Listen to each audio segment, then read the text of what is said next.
He thought he buried her quietly.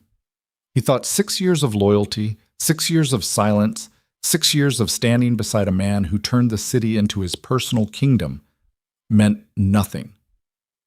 Dante Valenti proposed to another woman on Christmas Eve, while his wife sat home carrying his children. He believed she would weep. He believed she would beg. He forgot one thing. The most dangerous person in any empire is never the man holding the throne. It's the woman who helped him build it, and who learned, in silence, exactly where every stone could crack. If you've ever watched someone underestimate a person they should have feared, drop a like and comment the city you're watching from. I want to see how far this story travels. Now stay with me, because this is not a story about a broken marriage. This is the story of what happens when a patient woman finally stops waiting. The snow had been falling over Chicago since noon, and by the time evening arrived, it had buried the city in something that looked, from a distance, like grace. Up close, it was just cold, just wet, just the kind of weather that got into your joints and reminded you that nothing beautiful came without cost.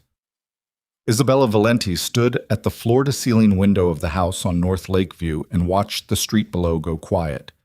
The neighborhood was the kind that didn't advertise its wealth. No Christmas lights strung across gutters, no inflatable figures on manicured lawns, just stone facades and dark SUVs and the faint yellow glow of interior lighting behind heavy curtains, the kind of silence that money bought and kept. The house was decorated. Isabella had seen to it herself, the way she saw to most things, methodically, without fanfare, with a precision that looked effortless from the outside and cost her everything inside.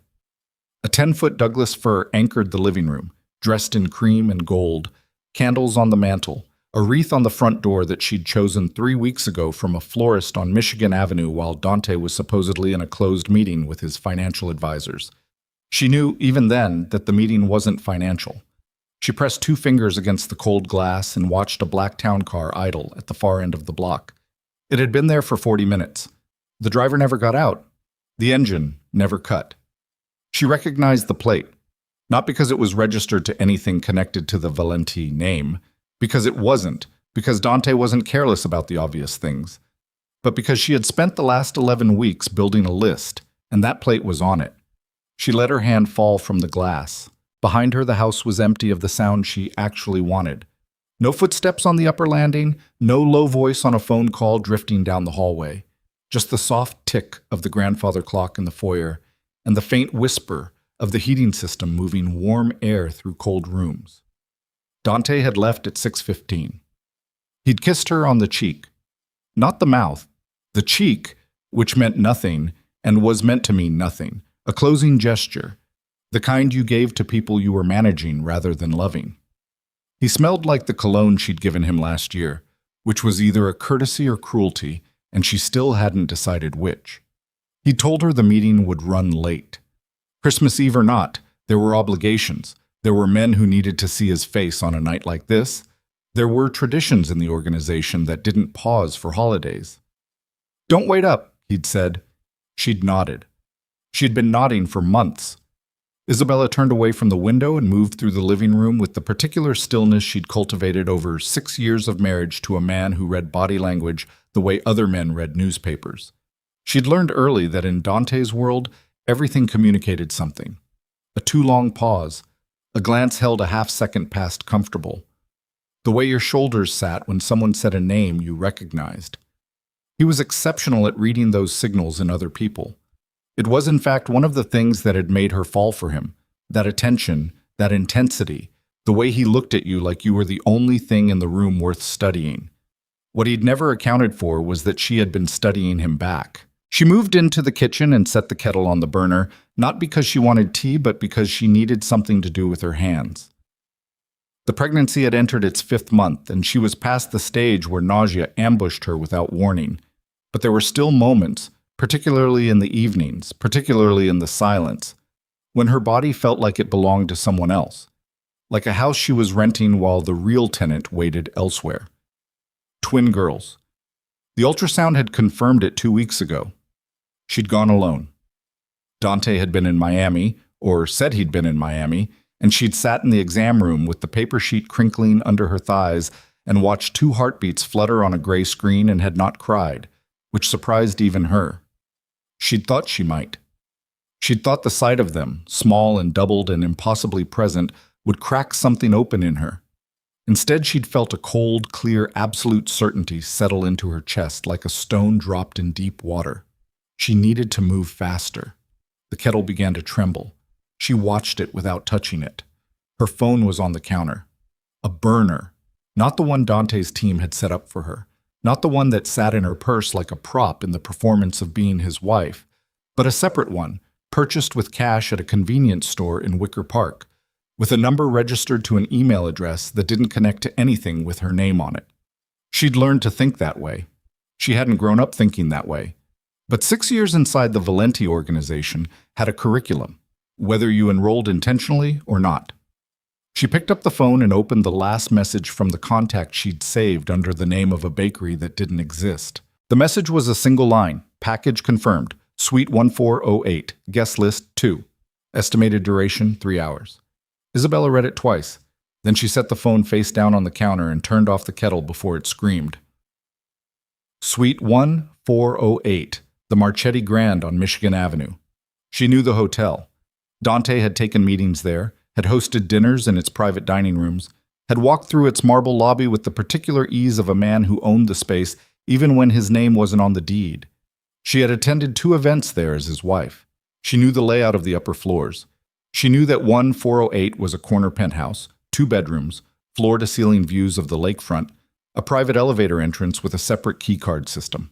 She knew, because she'd made it her business to know, that Dante had stayed in that suite on 3 separate occasions in the last 4 months, always on short notice, always when she was occupied with something that required her attention elsewhere. A lunch, a charity board meeting, a doctor's appointment that happened to run long. She had not been accommodating by accident. Isabella pressed both palms flat against the cold countertop and breathed through her nose. In through the nose. Out slowly. She'd read somewhere, years ago, that the breath was the only thing in your body you could consciously control, and that if you learned to control it, you could keep everything else from showing on your face. She'd practiced it. She'd gotten good at it. In Dante's world, getting good at stillness was a survival skill, not a personality trait. She straightened up and moved to the small desk off the kitchen, the one that looked like it held household bills and grocery lists, because that's what it held for the first 4 years of their marriage, before she started using the second drawer. She opened it. Inside, under a manila folder labeled Appliance Warranties, was a smaller envelope. She took it out without looking inside. She already knew what was in it. She'd assembled it herself over the past 3 months, a USB drive. A list of 12 names, account numbers for 3 offshore structures she'd identified through documents that Dante kept in his private office.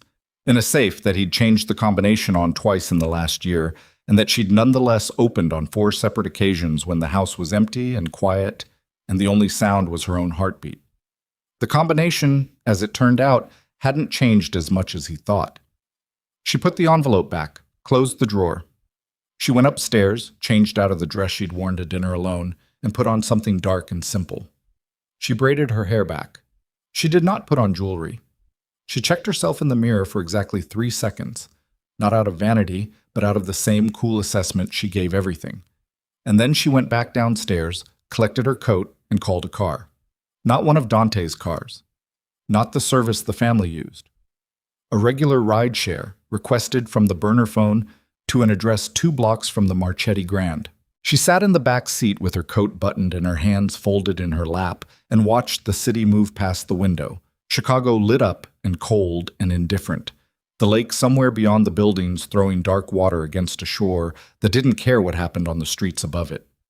The driver had the radio on low, a holiday station, something orchestral and swelling, and she listened to it without hearing it, the way you listen to sounds when your mind was somewhere else entirely. She knew what she was about to do. Not tonight. Tonight was only reconnaissance. Tonight was confirmation. The kind you did not outsource. The kind you needed in your own eyes and your own body, because there were decisions that came after that required you to have stood in the exact moment that made them necessary. She'd learned that too. You could receive information secondhand, but the thing that hardened you enough to act on it, that had to be firsthand. The car led her out on Erie Street. She walked the 2 blocks on foot, heels muffled by the snow, collar turned up, face angled down. The Marchetti Grand's exterior was dressed for the season. Evergreen garlands wound around the columns, small warm lights against the stone facade, a doorman in a long coat who nodded at guests without really seeing them. She walked past the main entrance, turned the corner, found the side access she'd identified from the building schematics she'd requested through channels that Roman Cross had quietly arranged. Roman. She owed him several conversations she wasn't ready to have yet. She found a position near the building's east face, partially sheltered by an architectural overhang, and she waited. She did not check her phone. She did not pace. She stood with her weight balanced and her breath steady, and she watched the private elevator entrance on the building's northeast corner, the one with the separate keycard panel that guests of the penthouse-level suites used to bypass the main lobby. She waited 17 minutes. Then the elevator door opened. Vivienne Laurent stepped out first.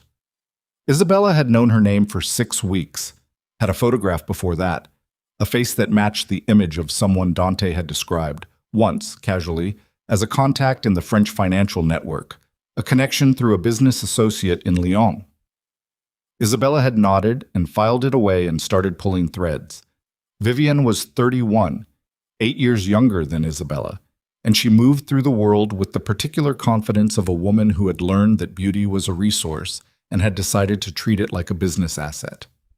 She was wearing a cream coat and heels that were impractical for snow, and she was carrying a small gift box with a ribbon on it, and even from 30 feet away, Isabella could see the way her face was arranged.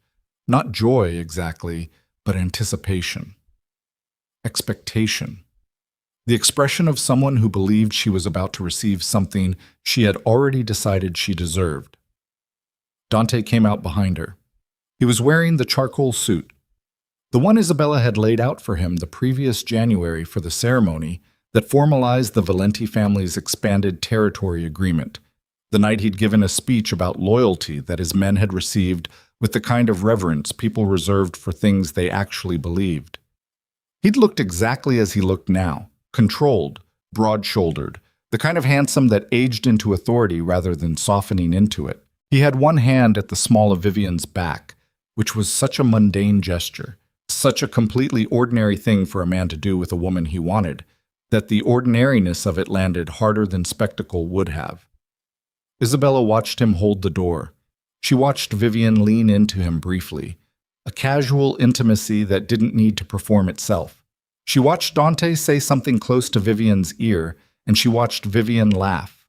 She had not heard Dante say anything close to anyone's ear in 4 months. She stood in the cold and breathed through her nose and did not move for the full 30 seconds it took them to walk to the waiting car. Black town car, same plate. She watched it pull away from the curb, and she waited until it turned north before she let herself look down at the sidewalk beneath her feet. The snow was still falling. She felt nothing she had not already prepared herself to feel, which meant she felt everything, under the floor of whatever she'd built over it. She walked back to Erie Street and called another car, and rode home in silence, and went upstairs and sat on the edge of the bed she'd shared with Dante for 6 years, and stayed there for a while in the dark without moving.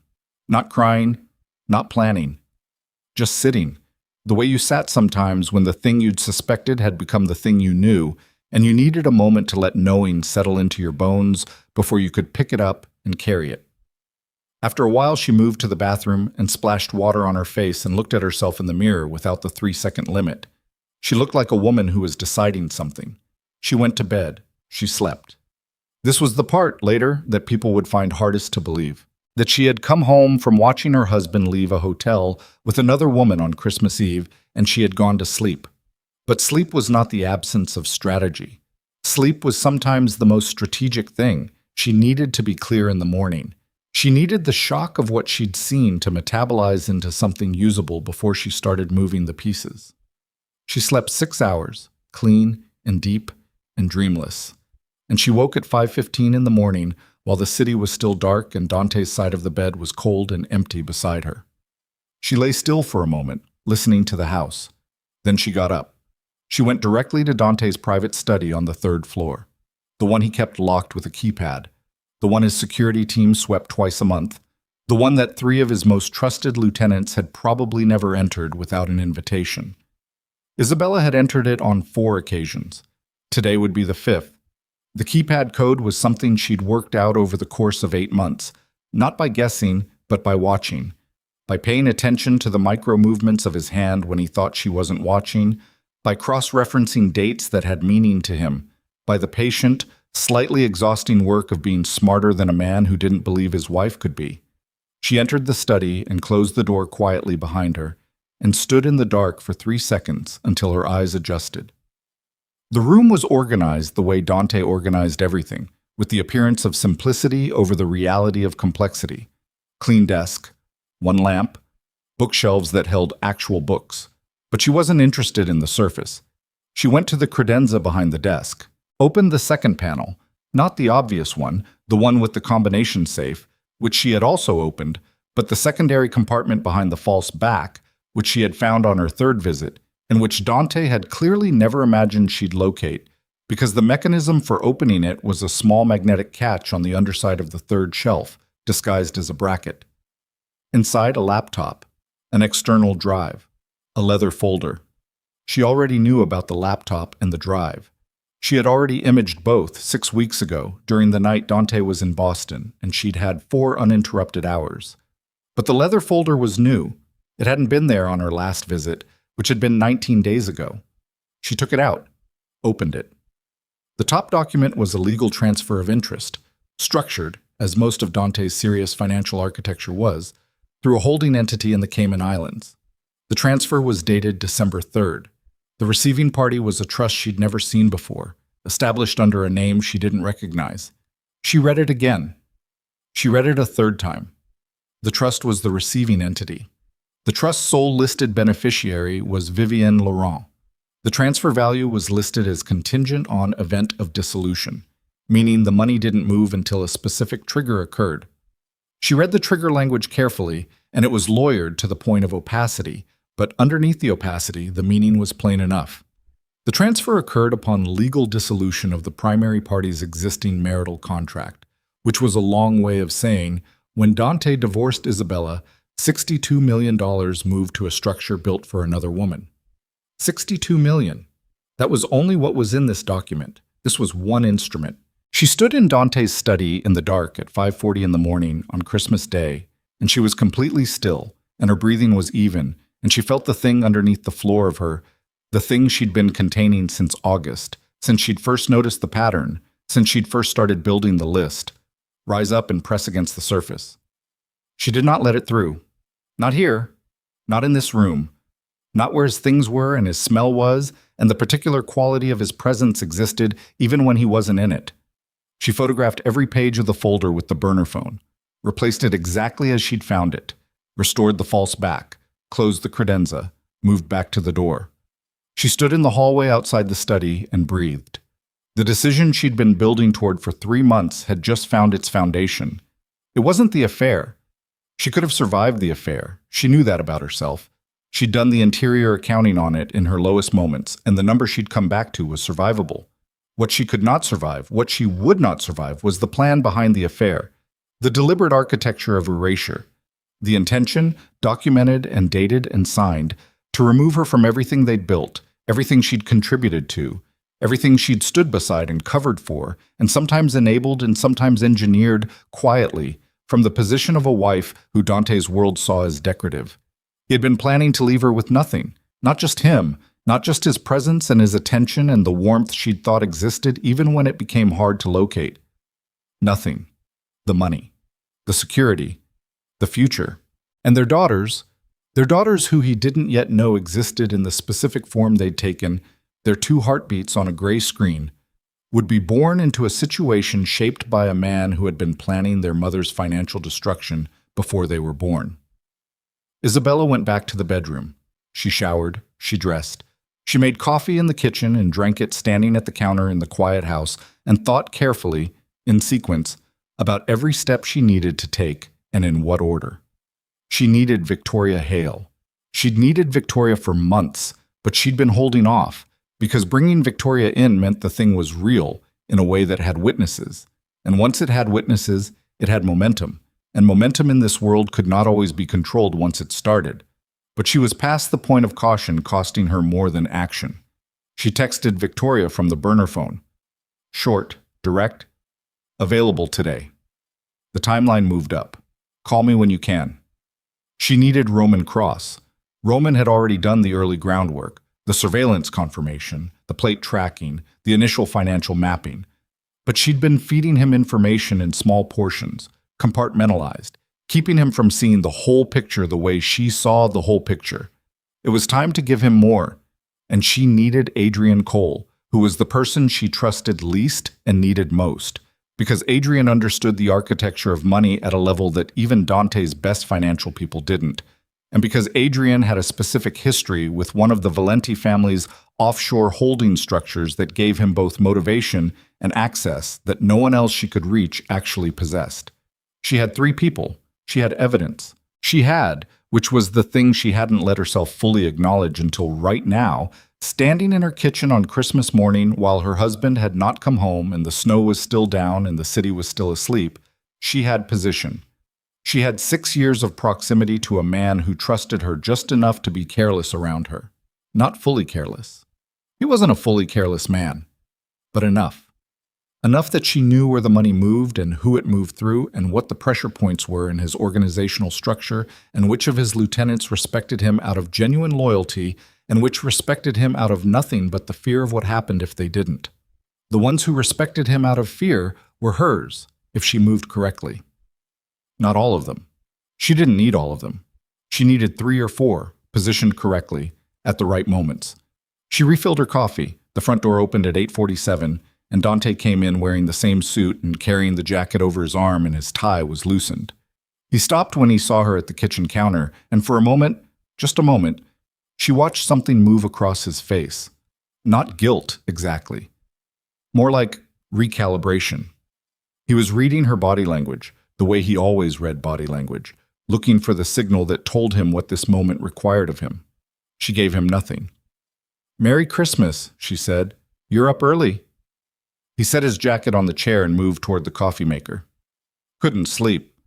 He poured himself coffee and stood with his back to her for a few seconds longer than was natural. The meeting ran long. Didn't want to wake you coming in. "It's fine." He turned around and looked at her. She let him look. She was wearing a gray sweater and her hair was down, and she held her mug with both hands, and she looked, she knew, like a woman who was being patient and slightly tired, which was so close to how he expected her to look that he had no reason to look harder.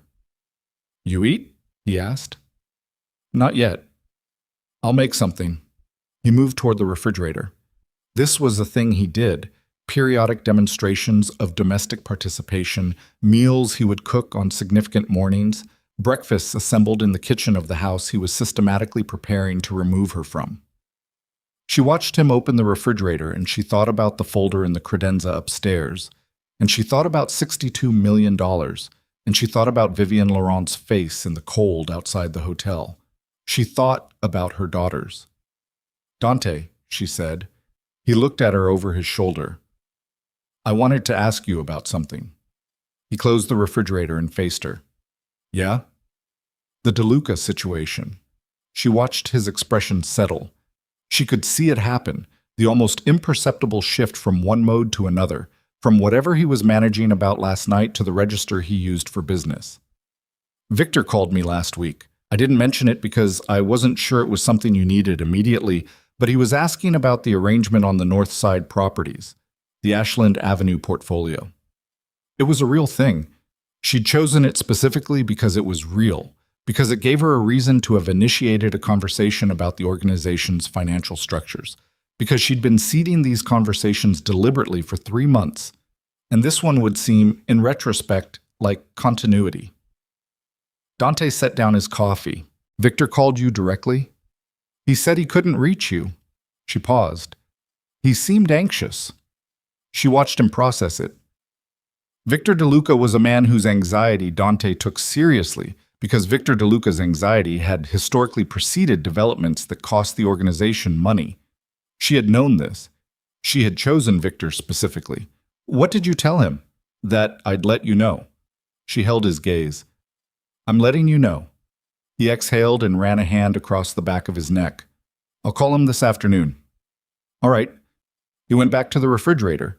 She turned back to her coffee.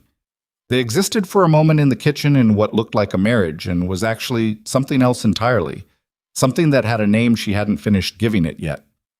She stayed at the counter and breathed and held the thing steady inside her. The folder was upstairs. Victoria was going to call in the next 2 hours. And in the credenza behind the false panel in the room, Dante believed only he understood. The evidence of what he'd been building was waiting like a lit fuse, patient as snow. What happened next was not going to be about anger. It was not going to be about hurt.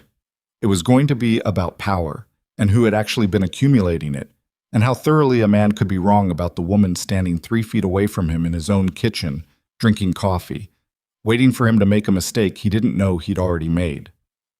Isabella set down her mug. She smiled at his back. I'm going to call my mother, she said. Merry Christmas, Dante. He turned and looked at her, and he almost said something. She saw it move through him, whatever it was, some reflex toward the real, some flicker of the man who had once told her she was the only person he would never betray. And then it passed, and he nodded, and he turned back to the stove. She walked out of the kitchen. She climbed the stairs. She went to the second bedroom, not the master, the one she'd quietly begun to think of as hers, and she closed the door, and she picked up the burner phone, and she waited. When Victoria called 11 minutes later, Isabella answered on the first ring. I need you to be available for the next 72 hours, she said, without preamble. We're moving. There was a pause on the line. Then Victoria said, low and even, Tell me where you are. Home, but not for much longer. Another pause. How bad is it? Isabella looked at the closed door and thought about the kitchen below her and Dante making breakfast in a house he'd been planning to empty her out of, moving through Christmas morning like a man who had not yet been told that the ground under his kingdom had already begun to shift. It's bad enough, she said. She heard Victoria exhale. Then let's get to work. Victoria Hale arrived at 11:17 in the morning in a car she'd driven herself, which was the first sign that she understood the gravity of what Isabella had said on the phone. Victoria owned 2 cars and had a driver she trusted and almost never sat behind a wheel in the city if she could avoid it. The fact that she came alone in the gray Audi she kept in the garage of her Lincoln Park townhouse meant she had already started thinking about who could see what and who needed to not see anything. Isabella opened the door before Victoria reached it. They didn't hug. They hadn't been the kind of friends who hugged easily since they were teenagers, and the years since had only made them more economical about contact. Victoria stepped inside, and Isabella closed the door, and they stood in the foyer for a moment, both of them reading the house, the silence of it, the particular quality of quiet that told you something serious had been decided in the rooms beyond. Where is he? Victoria said. Study. He's been up there since 10. Victoria unbelted her coat but didn't take it off. She was 40 years old and looked it in the specific way that women who'd fought for every inch of their position looked it. Not aged, exactly, but precise. Her face was the kind that held its structure well but didn't waste effort softening. She'd built a practice representing the legal interests of families in the kind of positions where the law was not the first resource, but sometimes the last, and it had given her a very particular way of standing in a room, weight balanced, eyes not quite resting anywhere. How much does he know? She asked. Nothing. Isabella moved toward the kitchen. He's been up there making calls. I can hear him from the hall, but not clearly. Is the house swept? Last Thursday. His team does it every 2 weeks. That gives you 9 days before the next one. Victoria followed her into the kitchen. You said the timeline moved up. What changed? Isabella set the burner phone on the counter and slid it toward her. Victoria picked it up and read the photographs of the documents from the credenza. Not quickly, not with the scanning skimmer's pace of someone who got the gist, but line by line, the way a lawyer reads something she's going to have to dismantle or defend. She set the phone down. 62 million, she said. That's one document. You think there are others structured the same way. I think that's the one he put in the leather folder because it was the most recent. I think the rest are older and filed somewhere I haven't found yet. Isabella poured coffee she didn't intend to drink and set it in front of Victoria. But this one is enough. This one has the trigger language, Dissolution of the marital contract. Victoria was quiet for a moment. He hasn't filed anything. Not yet. My read is he was planning to move on it in the new year, January, February, after the holidays when everything looks like a fresh start. He'll claim you were already separated. He'll try. Do you have the residential record, the household accounts, joint transactions through December? I have everything through last week. Victoria nodded slowly. And the affair documentation? 11 weeks of it. Dates, locations, the surveillance from Roman. Isabella paused. And I have last night. Something moved across Victoria's face. Not sympathy exactly, but the close cousin of it. The acknowledgement of a specific kind of damage that she'd seen before in the women she represented and that she never quite got used to seeing. You went. I needed to see it. Isabella. I know. You're 5 months pregnant and you were standing outside a hotel in the snow to watch your husband. I know what I was doing. Her voice was flat. Not cold. Not angry. Flat. The flatness of something that had already moved through anger and come out the other side. I needed it to be real in my body, not just in a file. I needed to know what I was making decisions about. Victoria held her gaze for a moment, then let it go. She reached for the coffee she also didn't intend to drink. What does Roman have right now? Enough to start, not enough to finish. Isabella sat down across from her. I need him to go deeper on the Cayman structure. The holding entity in the transfer document, Vela Partners Limited. I need to know who set it up and when and what else runs through it.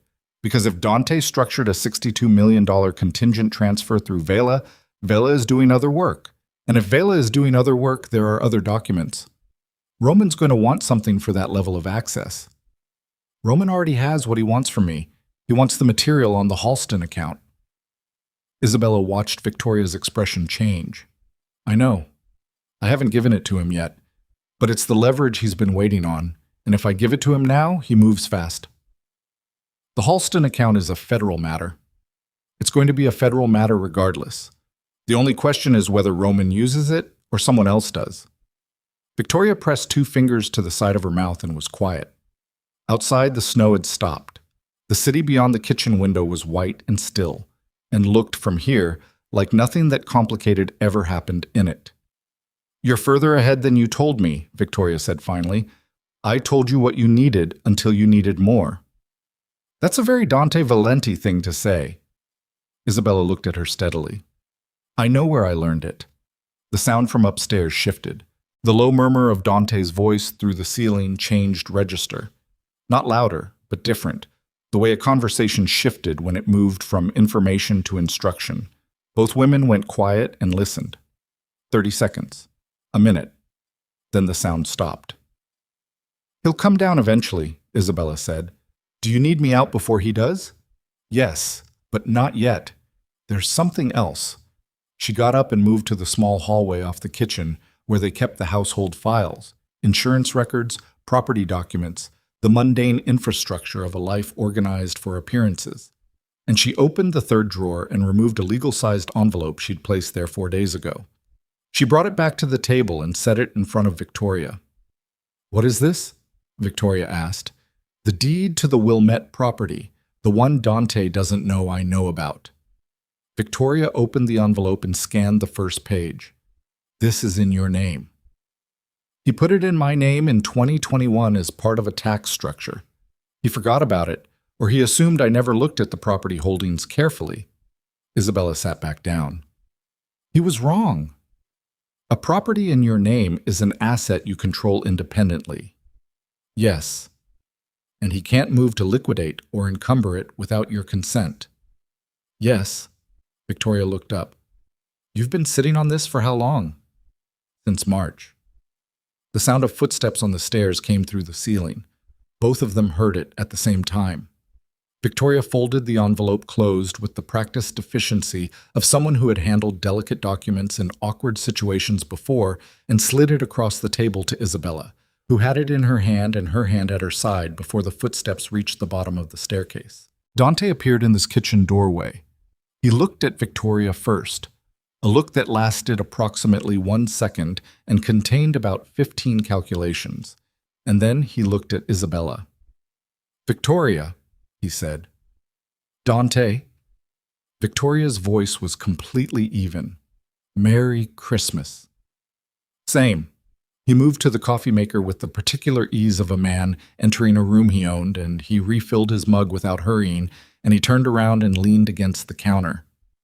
Didn't know you were coming by. Isabella called this morning. I was in the neighborhood. A lie so comfortable it didn't have edges. My mother's on the north side. I stopped in. He looked at Isabella. You didn't mention it. It was last minute. Isabella held his gaze with nothing in hers.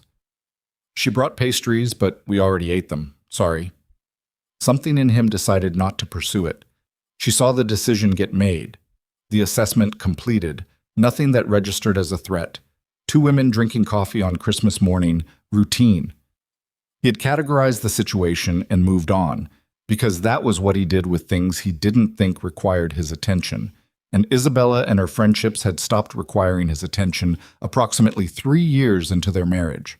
This was his fundamental error. She'd understood it for a long time. She'd let him make it. I'm going out this afternoon, he said. Family obligation, the Russo dinner. I know, Isabella said. I'll be here. He took his coffee and left the kitchen, and a minute later they heard his footsteps going back up the stairs, and then the sound of his study door. Victoria let out a slow breath. He looked at me like he was deciding whether I was a problem, she said quietly. He looks at everyone like that. Does he know about Roman? No. Adrian? No. Isabella stood and moved to the window.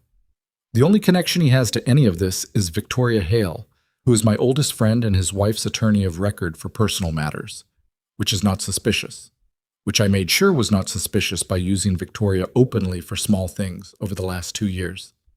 Victoria was quiet for a moment. You've been building this for 2 years. I've been building it since I understood what kind of man I married. Isabella turned from the window, which was about 18 months in. She moved back toward the counter, picked up the burner phone, opened the text thread, and typed a message to a contact saved as a hardware store. Need the full Vela breakdown. Ready to give you what you've been waiting for. Meet Tuesday, usual place. She sent it and set the phone down. Roman's going to want to meet in person, she said. Then you meet in person. I need Adrian on the financial modeling before that. If I'm giving Roman the Halston material, I need to know exactly what it moves and in what direction before it starts moving. She looked at Victoria. Can you be in the room for that? When? Tomorrow. I'll get Adrian to come to you. Your office. My office is clean? Your office is as clean as anything gets. Victoria nodded. She finally drank some of the coffee, made a small face. This is strong. I make it strong when I'm thinking. How long have you been making it this strong? Isabella looked at her. Since August. Victoria set the mug down. I need you to understand something. What you're doing, this level of exposure, the offshore documentation, the Halston material, if you give it to Roman, this is not just a divorce proceeding. This is going to have consequences for people beyond Dante, people inside his organization. The moment this starts moving publicly, there are men in that structure who will feel threatened, and there are men who will feel liberated, and you cannot always predict which is which. I know. Some of them are going to come at you. I know. And you're pregnant. I'm aware of my condition, Victoria. I'm not trying to talk you out of anything. I'm telling you what the board looks like from where I'm sitting. Isabella folded her arms across her chest, not defensively, but with the contained tension of someone holding a structure in place. The men who come at me will be the ones who have the most to lose if the organization falls, which means they're the ones Dante is most afraid of himself, which means they're the ones who can be used. She paused. And the men who feel liberated are going to be the ones who've been waiting for a reason to defect from the Valenti structure. I have a list of 4. I've been watching them for 6 months. Victoria looked at her for a long moment. You scare me sometimes. Dante should have been scared. He wasn't. Isabella's voice was flat again, that post-anger flatness. That's why we're here. Victoria left at 12:40, and the afternoon settled around Isabella with the weighted quiet of a house too large for one person. She moved through its rooms with a purpose she didn't perform for anyone. because there was no one watching, and she cataloged, mentally, and then in the encrypted note application on the burner phone, every asset she could confirm was in her name or accessible to her independently. The Wilmette property. A personal savings account Dante didn't know existed, funded over 3 years through small transfers timed to household expenditures where the variance wouldn't register. Jewelry she'd inherited from her grandmother, which had no connection to the Valenti money and could not be claimed as a marital asset. It wasn't enough. She knew it wasn't enough. But it was foundation, and foundation was what you built from. Dante left at 3:15 for the Russo dinner. He told her not to wait up again. She watched his car leave from the upstairs hallway window, and then she went to the third bedroom, the one they'd designated as a future nursery, and that still sat empty and beige and waiting. And she sat on the floor with her back against the wall and put both hands flat on the carpet and breathed until the thing pressing against the underside of her composure receded to a manageable distance. Her daughters were moving. She could feel them. Small interior turbulence. Nothing dramatic, just the specific quality of not being alone inside her own body. She stayed on the floor for 12 minutes. Then she got up, washed her face in the hall bathroom, and called Adrian Cole. He answered on the third ring with the slightly distracted delivery of someone who had been doing something he'd rather not explain. "Isabella, are you somewhere you can talk?" A pause. Movement sounds. A door. "Now I am. Tomorrow morning, Victoria's office. 7:30. She didn't phrase it as a question. Another pause, longer this time. "You're accelerating." "Yes." Something happened. Several things happened. She moved back toward the master bedroom. "I need the full picture on Vela Partners before I move the next piece. I need to know the entire structure, what it holds, what it's connected to, what the exposure looks like if the whole thing becomes visible." "Isabella." His voice had shifted, dropped into the register he used when he was deciding how much to say. "If I build that picture for you and you use it the way I think you're going to use it, that picture becomes evidence. And evidence in the context of a Valenti financial structure is not a clean category. That touches federal territory." "I know what territory it touches. I need to know you've thought through what happens to you in that territory." "I've thought through it." "And?" She sat on the edge of the bed. The room was dark, the winter afternoon having collapsed into early evening, the city outside the window shifting from white to gray to the amber-lit dark of a holiday night. "And I've decided that the territory is navigable, and that the alternative is worse." She could hear him breathing. Adrian Cole was 53 years old and had spent 20 years in financial structures that operated in the space between legal and not quite. And he had the specific kind of intelligence that manifested as caution rather than boldness, which was why he'd survived in those structures when others hadn't. He was not a man who moved without calculation. He was also a man who had a specific and long-standing grievance against the Valenti family's financial arrangements that predated his relationship with Isabella by several years, and that grievance had made him available to her when she'd needed someone available. 7:30, he said finally. "Thank you." She ended the call and sat in the dark bedroom, and that was when she heard it. Not from outside, not from the street, but from within the house itself. A sound from the direction of Dante's study, which shouldn't have been a sound from anywhere because Dante was supposed to be across the city at a dinner that ran, in her experience, until well past 9. She was on her feet before she'd made a conscious decision to move. She went into the hallway and stood still and listened. The sound came again, specific. The unmistakable sound of a drawer. The study door was not fully closed.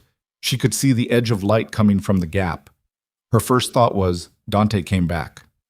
Her second thought, arriving almost simultaneously and with a colder quality, Dante came back and he's looking for something. Her third thought, the one that moved through her like electricity, the folder. She moved to the study door and pushed it open. The man inside was not Dante. He was one of Dante's, though. She recognized him. A man named Carver who functioned as a kind of administrative enforcer, someone who handled the organizational problems that were too small for violence and too sensitive for lawyers. He was standing behind the desk with the credenza open in front of him, and one of the interior panels pulled forward, and the expression on his face when he saw her was the expression of a man who had been told to do something quickly and hadn't been told to account for the wife. They looked at each other. "Mrs. Valenti," he said. She felt the inside of her chest go very quiet. "What are you doing in here?" she said. Her voice was completely steady. It was the voice she'd spent years building, the voice that gave nothing and took everything. He straightened up. He was a big man, broad through the shoulders, with a face that had absorbed some damage over the years and had settled into a kind of deliberate blankness. "Mr. Valenti asked me to pick something up." "On Christmas evening?" "Yes, ma'am." "He sent you into his private study. He has authorization for that." "From him." She stepped fully into the room. "Not from me. This is my house as well, Mr. Carver." Something moved behind his eyes. She watched it happen. The recalculation, the updating of what this situation was.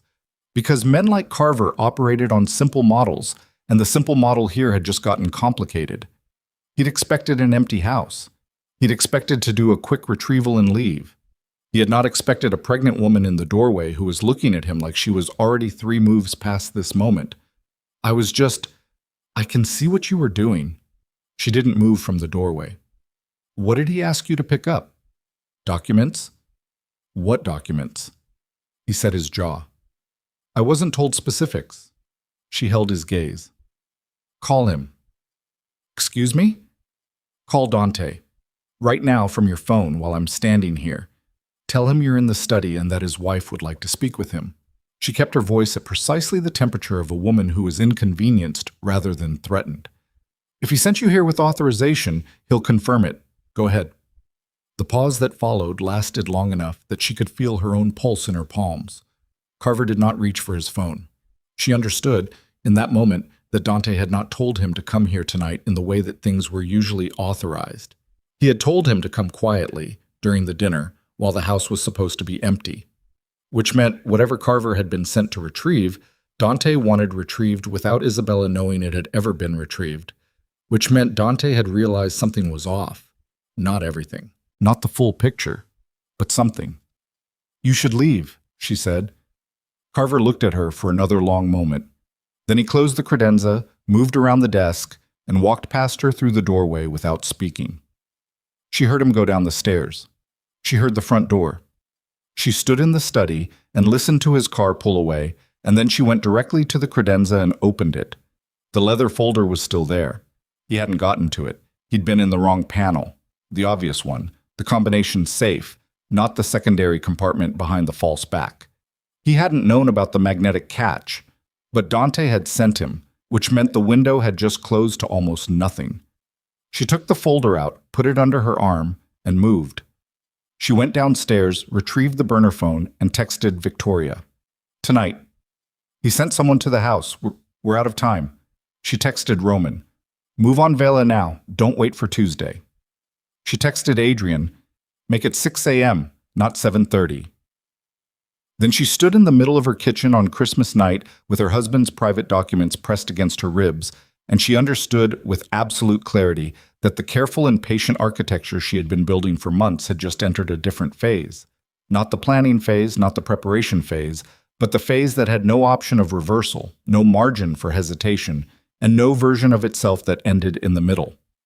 She was either going to finish this, or she was going to lose everything. And Isabella Moretti had not spent 6 years learning the interior of a powerful man's empire just to stop at the moment it got dangerous. She picked up the burner phone one more time and made a call she'd been holding in reserve for 3 months. A name on her list she'd been saving for exactly this kind of moment.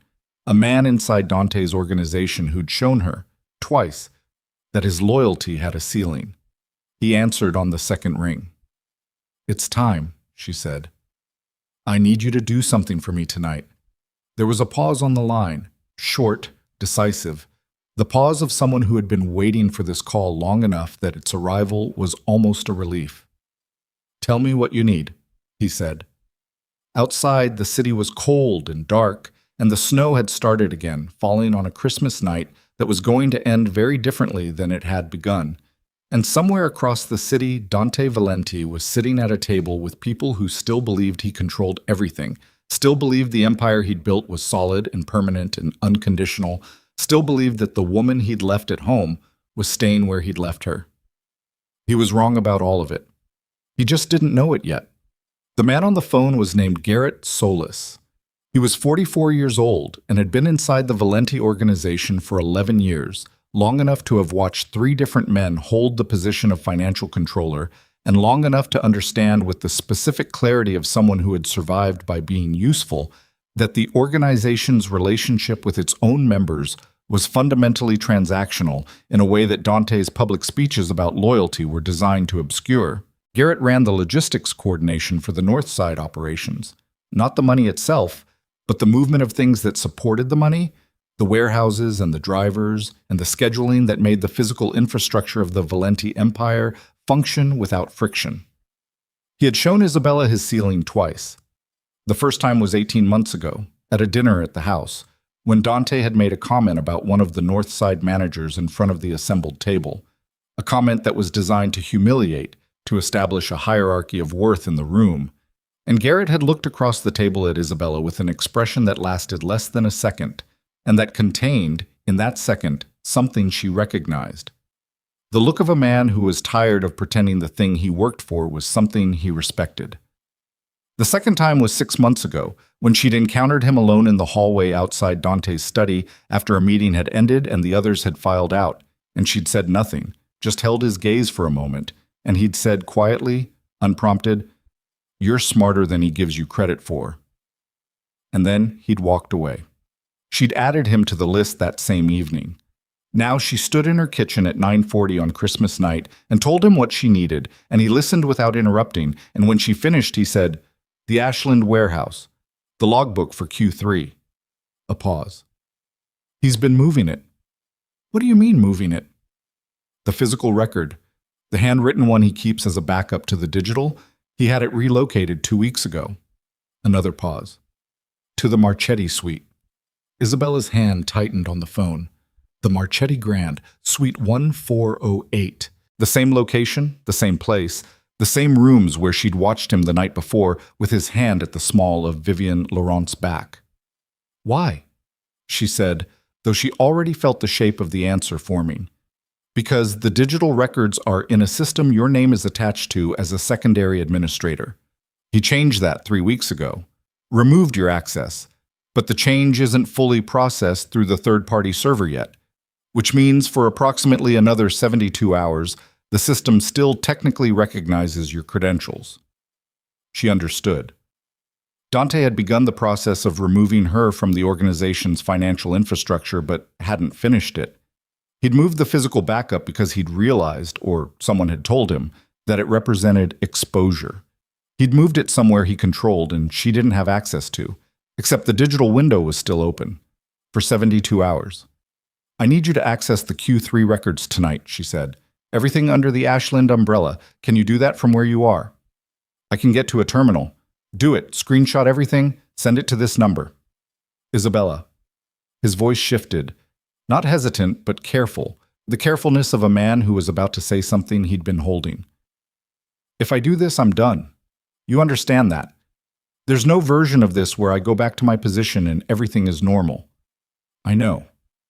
So I need to know that when this is over, there's something on the other side for me. Not money. I don't need money. I need to know the exposure on the Harmon Street situation gets handled in a way that doesn't land on my name." She'd known about the Harmon Street situation. She hadn't known he'd known she knew. "It gets handled," she said. "You have my word." A long pause. Then, "Give me 40 minutes. She set the phone down and stood in the kitchen and breathed and thought about 72 hours and Garrett Solis sitting somewhere with a terminal and the Ashland records and the particular quality of a decision that could not be unmade once it was made. She went upstairs and packed a bag. Not everything. Not the kind of packing that looked like flight, because if Dante came home tonight and found a half-emptied closet, the situation would escalate in a direction she wasn't ready for yet. Just the things that mattered. The folder from the study, already secured. The envelope with the Wilmette deed. The USB drive. 2 changes of clothes. her grandmother's jewelry in a small velvet pouch, the burner phone and its charger. She put the bag in the back of her own car, the one registered in her maiden name, which she'd maintained from before the marriage as a practical matter, and which Dante had never suggested she change because it had never seemed significant to him. And she went back inside and sat in the kitchen and waited. Garrett's message came through in 38 minutes. Not screenshots, a compressed file sent through an encrypted transfer she hadn't known he knew how to use, which told her that Garrett Solis had been thinking about this kind of exit longer than she'd realized. She opened it on the burner phone and skimmed it, and understood within 4 minutes that what she was looking at was not just Q3 logistics records. It was a parallel accounting structure. Hidden inside the Ashland umbrella operation, threaded through the movement records, in a way that would look, to a casual examiner, like scheduling variants, was a separate financial flow. Money moving not through the Valenti family's known structures, but through a parallel set of entities she'd never seen before. She recognized 2 of the entity names, shell corporations she'd identified in her earlier research, but 3 of them were new. She mapped it in her head, quickly, the way she'd learned to map financial structures by watching Dante explain them to people, and then listening to Adrian decode the explanations afterward. The money was coming in from the known operations, but it wasn't going where the known operations were supposed to route it. It was going somewhere else, somewhere that was being managed not by Dante's primary financial team, but by a secondary hand, someone who had access to the routing authority, but wasn't the person whose name was at the top of the organizational chart. She looked at the entity names again. One of them, Cresta Holdings, she knew from somewhere other than the Valenti records. She held the phone and stared at the name and turned it over in her memory, because she had a specific and precise memory for financial entities, and the name Cresta Holdings had appeared somewhere in her research that was not a Valenti document. She found it 11 seconds later. Cresta Holdings appeared in the initial research file that Roman Cross had sent her 6 weeks ago as part of the background mapping on Vivienne Laurent. Isabella sat very still. She opened the message thread with Roman and scrolled back to the document he'd attached in November. She found the relevant section. Cresta Holdings, incorporated in Delaware.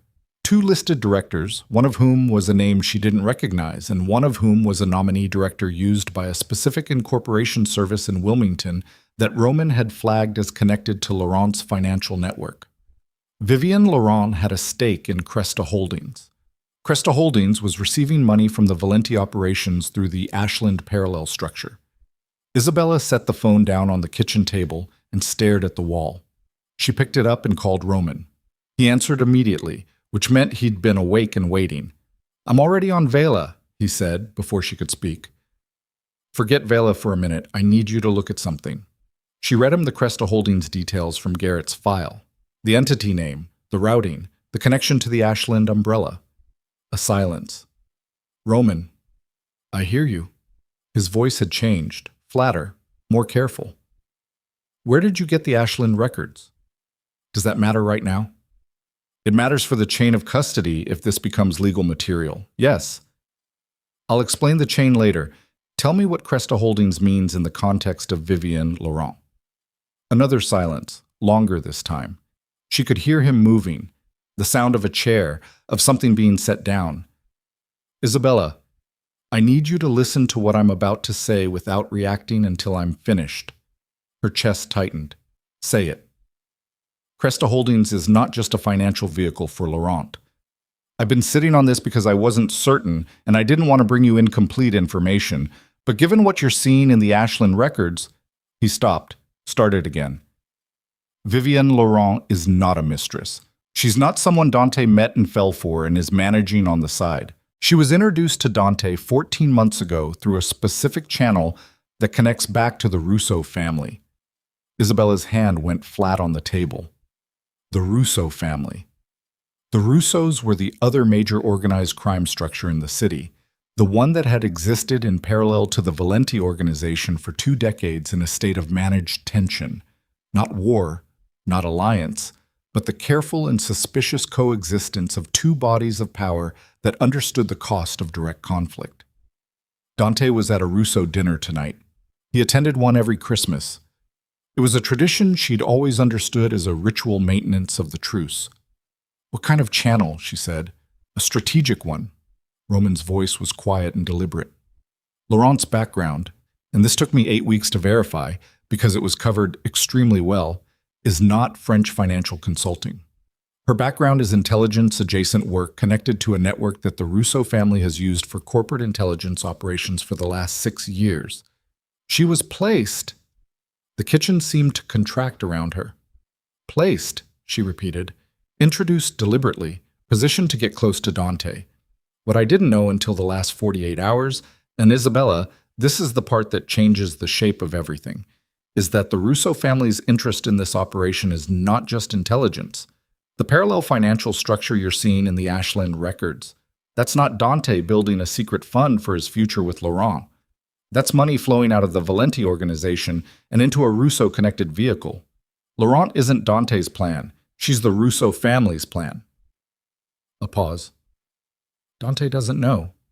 She sat with that for 5 full seconds. He doesn't know she's working for the Russos. He thinks she's a legitimate partner, a woman he met and chose. He's been confiding in her, running financial arrangements through her network, moving assets into structures she recommended because he trusts her and doesn't know her background. Roman paused, which means the $62 million contingent transfer you found, the one structured to pay out to a Laurent-connected trust on dissolution of your marriage, that's not just Dante's exit plan from his marriage. That's a Russo extraction mechanism. They've convinced him to build a financial structure that routes a significant portion of the Valenti fortune directly to them, using his relationship with Laurent as the mechanism. And he thinks it's love. She stood up from the kitchen table. She didn't decide to stand up. Her body simply did it, the way a body did things when sitting still was no longer possible. The picture reorganized itself in her mind, with the specific cold violence of a structure that had been wrong and was now becoming right. Not in a good way, but in the way that true things were right even when they were terrible. Dante was not only destroying her, he was in the process of being destroyed himself by people who had identified his arrogance and his desire and his blind spot for women who reflected his self-image back at him, and who had constructed an operation around those specific vulnerabilities, and who had used his affair, which he believed was his private choice, as the delivery mechanism for a financial hemorrhage he didn't know was happening. How much has already moved? She asked. Based on what I can see in the routing, approximately 9 million over 14 months. And if the contingent transfer triggers, then 62 million leaves the Valenti organization in a structured disbursement to Russo-connected vehicles, in the middle of an organization that is already being destabilized by the extraction. The remaining structure, the loyalties, the operations, the legal entities, collapses around a significantly diminished center. The Russos step in to manage the territory transition, and the Valenti name is absorbed or eliminated.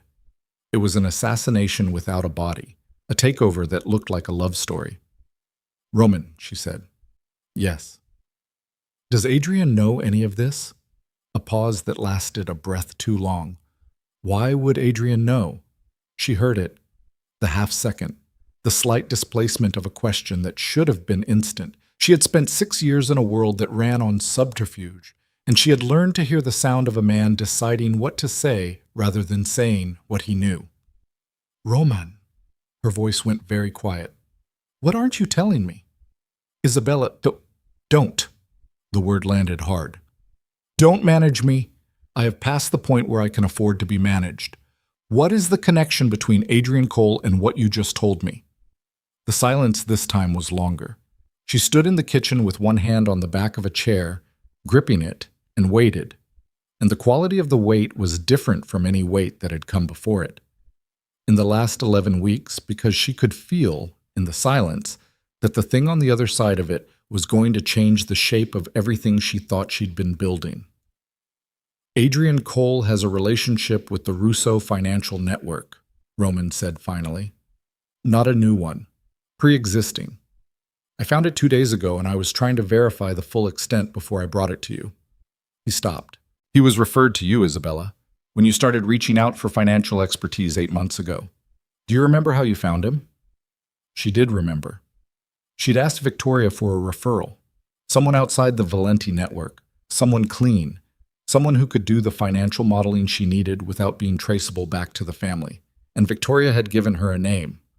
Victoria referred him, she said.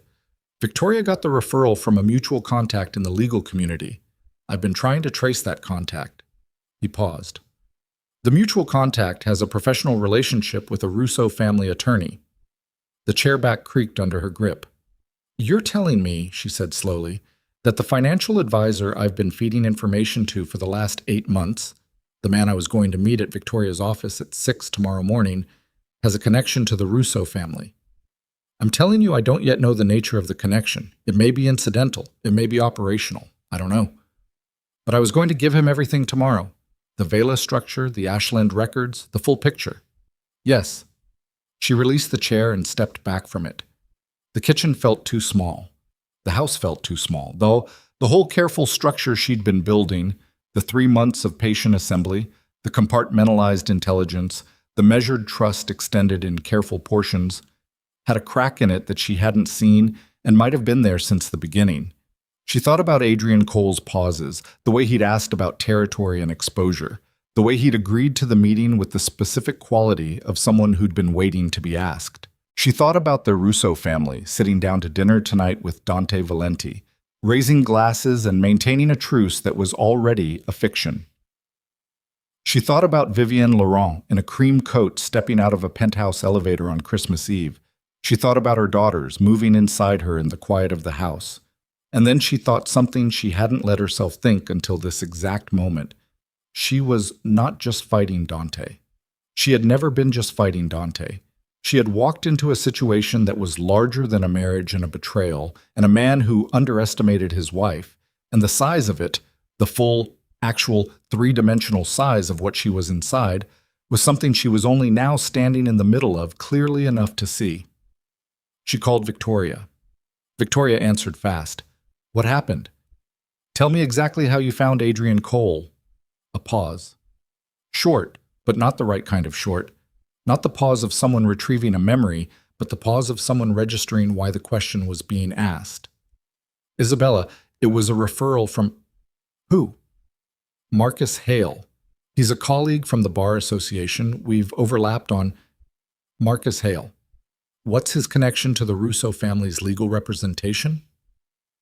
The pause this time was longer, and in its length, in the specific texture of Victoria Hale going quiet on the other end of a phone line on a night that had already cost Isabella more than any single night should cost a person, something that had been Isabella's bedrock for 30 years shifted.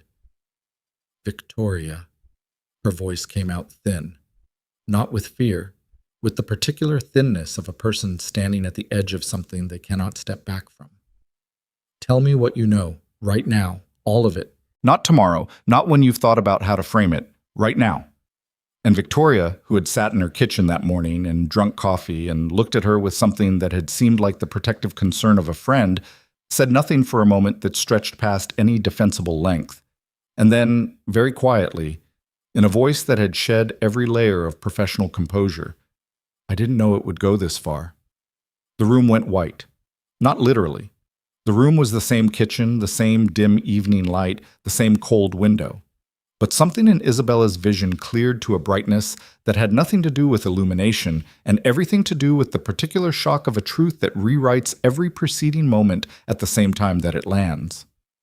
How long? Isabella said.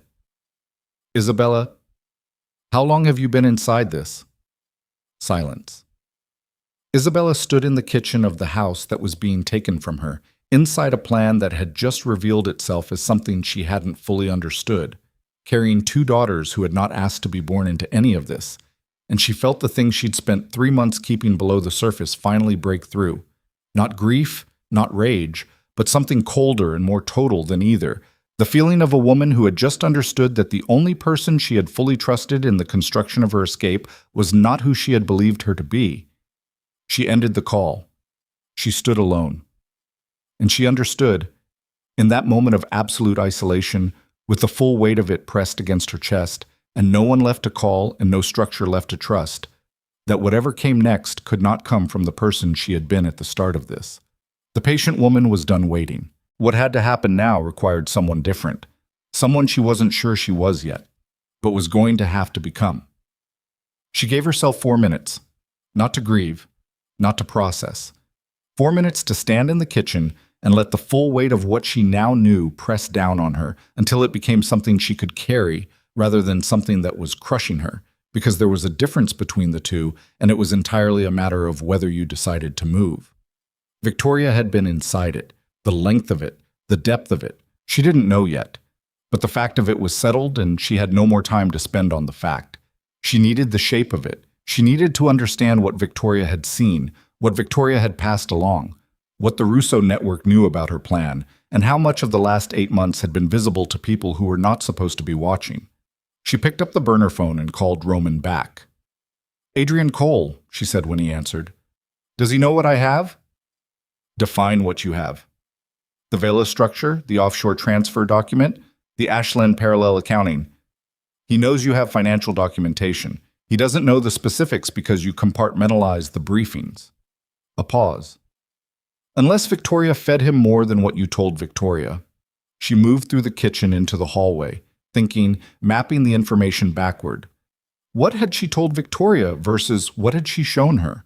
This morning, the transfer document on the burner phone, the Wilmette deed, the general outline of the Vela investigation. She had not told Victoria about Garrett Solis. She had not told Victoria about the Ashland records because she hadn't had them yet at the time of Victoria's visit. "He doesn't have the Ashland material," she said. "That's something. It's the only thing." She stopped in the hallway.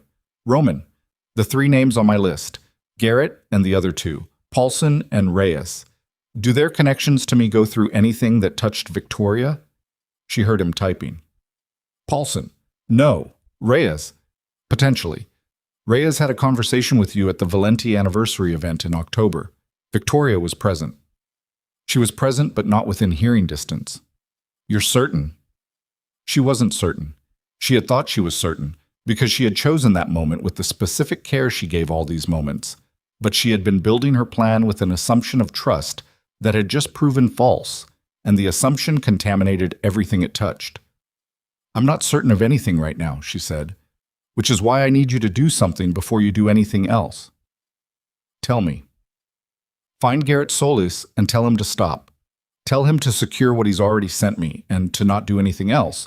No access, no contact through normal channels, nothing until he hears directly from me on this number." She paused. "And Roman, if you can't reach him in the next 20 minutes, assume the situation is already compromised on that end." "Understood. How quickly can you get the Vela breakdown to federal territory without going through Adrian?" A pause that contained a calculation. "I have a contact, not my usual channel. It's slower and it costs me something I'd rather not spend." "Spend it." She ended the call and stood in the hallway of the house for a moment longer, and then she made a decision about Victoria. She couldn't confront her tonight. She couldn't call her back and demand the full accounting and give Victoria the opportunity to manage what she said, to shape the narrative, to calculate what to admit and what to protect. Victoria was too good. 20 years of legal work had made her too precise with language under pressure. If Isabella went at her directly tonight, Victoria would give her something real and something managed, and she'd spend the next 12 hours trying to separate the two. She needed leverage first. She needed to know what Victoria knew before she asked Victoria what she knew. She went upstairs, took the bag from the back of her car back out, and brought it inside. She wasn't leaving tonight. Leaving tonight, with what she now understood about the exposure of her plan, was movement without direction. And movement without direction in this world was the thing that got you killed. She sat on the bed and thought. She had the Ashland records from Garrett sent directly to the burner phone, outside any channel that touched Victoria or Adrian. She had the transfer document from the credenza physically in her possession. She had the Wilmette deed. She had 11 weeks of surveillance documentation on the affair, compiled through Roman, whose own integrity she was choosing to maintain as a working assumption because she had no choice. She needed one person she could operate with, and Roman's motivations had been visible and consistent and did not connect to the Russo network in any way she'd been able to find. She also had, she realized, something she hadn't fully valued until this moment. She had Vivienne Laurent, not as an ally, as a pressure point. Vivienne believed she was Dante's future.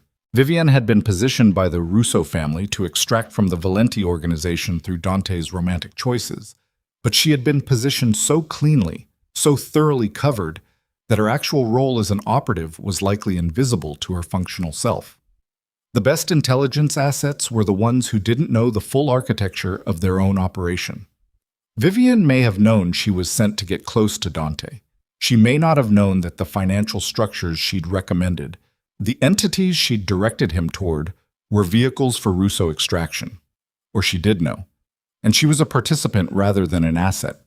Either way, Vivian was the thread that connected Dante's destruction to the Russo family's operation, and pulling that thread in the right direction and in front of the right people could unravel both.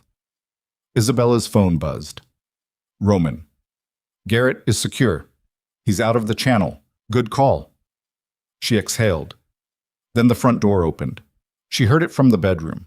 The specific sound of the Valenti house's front door, the weight of it, the particular click of the lock, and then Dante's footsteps in the foyer. Heavy. Irregular. Not his normal pace. She checked the time. 11:40. The Russo dinner typically ran until 10:30. He was later than usual. She listened to him move through the ground floor, kitchen, then the study. She heard his footsteps on the stairs, heard them stop on the third floor. A pause. Then footsteps back down the stairs, and she understood he had gone to the study and found the keypad door and entered and found nothing wrong. Because she had made sure there was nothing wrong, the folder was gone, and the compartment was closed, and Carver had not gotten to anything that told him the compartment had been accessed. She steadied her breathing. He appeared in the bedroom doorway 2 minutes later. She was sitting on the bed with a book open in her lap that she had not been reading, a prop deployed with the practiced ease of 6 years of playing the expected part. He looked at her. His jacket was off. His tie was gone. He looked like a man who had spent an evening being careful and was running low on the energy required for it. "You're up," he said. "Couldn't sleep." She turned a page. He sat on the edge of the bed and started to untie his shoes. She watched him peripherally, not directly, the way she watched everything in this house. He was tense, not the ordinary tension of a long evening, something more specific, the tension of a man who had received information at dinner and was still processing its implications. The Russo dinner. Whatever had been said tonight. "How was it?" she asked. "Fine." "The Russos?" "Same as always." He set his shoes aside. "Marco asked about you. Sends his regards." She turned another page. "That's kind." He stood up and moved toward the bathroom, stopped, turned around. "Isabella." She looked up. "Carver said he stopped by earlier." He said it carefully, the way you said something you were testing rather than reporting. "Said you ran into each other." "He came to the study." She held his gaze. "He said you sent him. I asked him to call you to confirm. He left." Dante was quiet for a moment. "I should have called ahead. He was picking something up for me." "What was he picking up?" A half second. "Tax documents. Year-end things." He turned back toward the bathroom. "Sorry if it was strange." "It was fine," she said. She listened to him move through the bathroom and heard the shower run, and she sat on the bed with the open book and thought about the Russo dinner and what Marco Russo had said to Dante Valenti over dinner tonight, and whether what had been said was the kind of thing that was said to an asset or to a partner.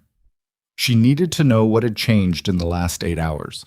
Not abstractly, specifically, because Dante had come home late and tense, and Carver had been sent to the house before the dinner, and the sequence of those two things told her that Dante's anxiety level had risen, and she needed to understand why before morning. She thought about calling Roman again. She thought about the 6 a.m. meeting that was now canceled, the meeting that had been Adrian Cole's opportunity to sit across from her with her full intelligence picture spread on a table and to understand exactly what she had. She was glad she hadn't canceled it overtly. She'd simply not confirmed it. Let it sit as a pending arrangement, unresolved, which gave her time and gave Adrian no signal that she knew. She put the book down and lay back on her side of the bed and stared at the ceiling. Dante came out of the bathroom in 20 minutes and got into bed without speaking. She heard his breathing slow over the next half hour into something close to sleep but not quite. The arrested respiration of a man whose mind was still running even as his body gave out. She knew that breathing. She'd heard it many times. She did not sleep. At 3:47 in the morning, she heard a sound. Not in the house. Outside. The specific crunch of tires moving slowly on the snow-packed street, then stopping. She lay still and listened. The sound didn't continue. No door, no footsteps. Just the stop. She counted 60 seconds. Then she got up as quietly as she ever had, moved to the window in the guest bedroom that had the angle on the street, and looked down. Black SUV, parked at the corner. Engine running. She could see the exhaust in the cold air. The same corner where the town car had idled the previous evening. Different vehicle. Same position. She went back to the bedroom and stood over Dante sleeping and thought about what that meant. It meant she was being watched. Not by Dante's people. Dante's people didn't watch his own house from the street without his knowledge. And if they were doing it with his knowledge, then he would have said something to her tonight or behaved differently, and he hadn't. He'd come home tired and tense and had a conversation about Carver and gone to bed. The people in the SUV were not Dante's. She got dressed in the dark. Not the bag-packing kind of dressing. The precise, deliberate, put-on-your-armor kind. She was in the bathroom, water running low to cover the sound of anything she was doing, when she made the call that she'd been building toward for 3 months. A call she'd never intended to make this early, a card she'd been holding for the moment everything else was already in motion. She called the number she had for Special Agent Drew Callahan. He was a federal investigator she'd identified 14 months ago through public records connected to a financial enforcement action that had quietly touched the edge of the Valenti organization and been dropped. She'd understood why it had been dropped. Dante had people in the right places. But she'd tracked Callahan's name because the case he'd been building before the drop had been structurally sound. He'd been close. He'd been dropped off his own investigation, reassigned, and he'd spent the subsequent months in a position that had, she knew from Roman's background check, made him very interested in revisiting what he'd been pulled away from. He answered on the second ring for a federal agent at 4 a.m, which told her she wasn't the only one who'd been awake tonight. "This is a number I don't recognize," he said. "No," she said. "It isn't. My name is Isabella Moretti. I have documentation of a parallel financial extraction structure operating inside the Valenti organization, connected to a second organized crime family, and evidence of a 14-month intelligence operation that has been using a romantic relationship as a mechanism for asset transfer." She paused. "I also have evidence that this structure was compromised by a legal representative whose referral network has connections to the second family. I can provide all of it. I need something in return." Silence. "Mrs. Valenti," he said. "Moretti. Use my name, please." Another pause. "What do you need?" "Protection for myself and my children. And I need it formalized before I hand you anything, because once I hand you what I have, I become a target for both organizations, not just one." "That's a significant ask." "I have documentation of $62 million in structured transfers, an embedded intelligence operative connected to the Russo family, and a parallel accounting system that exposes the entire operational infrastructure of the Valenti organization." She kept her voice level. "Decide if it's a significant ask." She heard him breathe, then, "I need 24 hours to move the right pieces on my end." "You have until tonight. After that, the window may not be open." She thought about the SUV outside. "One more thing. There are people watching this house right now that are not Valenti organization." A sharp intake on his end. "Can you describe the vehicle?" She did. "Stay inside," he said. "I'm making a call." She ended it. She sat on the bathroom floor with her back against the tub for a few minutes, the cold tile through her clothes, her hands flat on the floor. She was 5 months pregnant, and she had just made a call that committed her to a direction that could not be uncommitted. A call that made her formally an informant-adjacent cooperating party in what was going to become a federal investigation of both major organized crime structures in the city. A call that would end whatever version of her life was connected to the Valenti name. She got up, washed her face, looked at herself. She went back to bed. Dante was still sleeping when she lay down beside him. She studied the ceiling. She listened to him breathe. She thought about the man he'd been in the first year of their marriage. Not a good man, she'd never told herself. He was a good man, but a specific man, one who had held her face in his hands once in the kitchen of an apartment they'd had before the house, and looked at her like she was the only real thing in a world he'd built out of unreality, and she had believed it, and the believing of it had cost her something she couldn't fully calculate yet.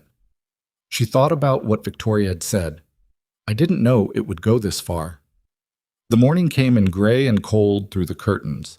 At 7:15, Dante came downstairs and found her in the kitchen. She was at the counter. Coffee.